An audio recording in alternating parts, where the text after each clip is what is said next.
Bonjour et bonsoir mesdames et messieurs. Bienvenue dans cette nouvelle vidéo.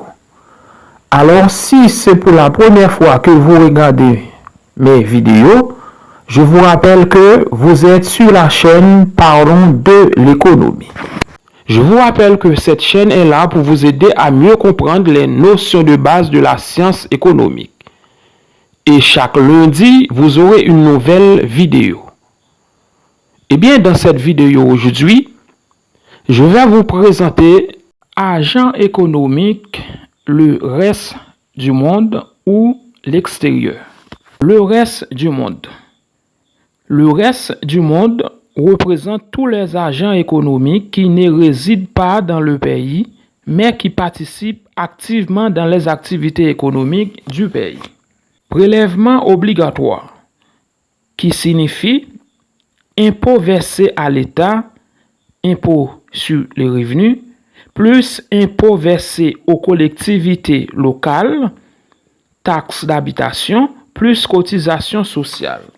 Tous les agents ne se réalisent pas à l'intérieur d'un pays parce que la vie en autarcie est une utopie.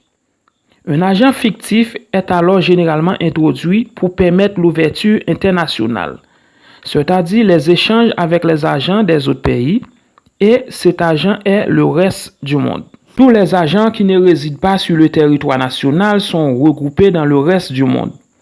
Le reste du monde ou l'extérieur permet aux agents économiques de se procurer les biens qu'ils ne trouvent pas sur le territoire national grâce aux échanges commerciaux avec l'extérieur. L'extérieur ou le reste du monde comprend tous les agents économiques situés à l'étranger, agents non résidents, à qui on achète ou vend des biens et des services. Des échanges avec le reste du monde. Des biens et des services sont échangés avec le reste du monde. Ces échanges sont réalisés à travers le commerce international par des flux d'importation et d'exportation. Importation, c'est quoi? À cause du manque de ressources et de matières premières, pour obtenir ce qu'on ne produit pas, pour avoir des produits nouveaux, pour avoir de la qualité, pour bénéficier de meilleurs prix, etc., les pays se voient dans l'obligation d'acheter des biens et des services de l'étranger. Les pays et ses agents économiques importent les biens et services à l'étranger. À titre d'exemple, Haïti importe du riz, de la farine de blé, du citron, des œufs et de la viande de poule, des habits, des machines, voitures, ordinateurs, etc., des téléphones portables dans les pays qui suivent, comme la France, la République dominicaine, la Chine, les États-Unis d'Amérique, Japon, etc. L'exportation. Pour financer les importations, favoriser les relations diplomatiques, satisfaire la clientèle étrangère, offrir des débouchés aux entreprises, acquérir des devises, etc., les pays échangent des biens et services qui sont réalisés exclusivement sur le territoire national avec d'autres pays. On qualifie d'exportation toutes les opérations d'échange de biens et de services que le pays réalise avec l'extérieur ou le reste du monde.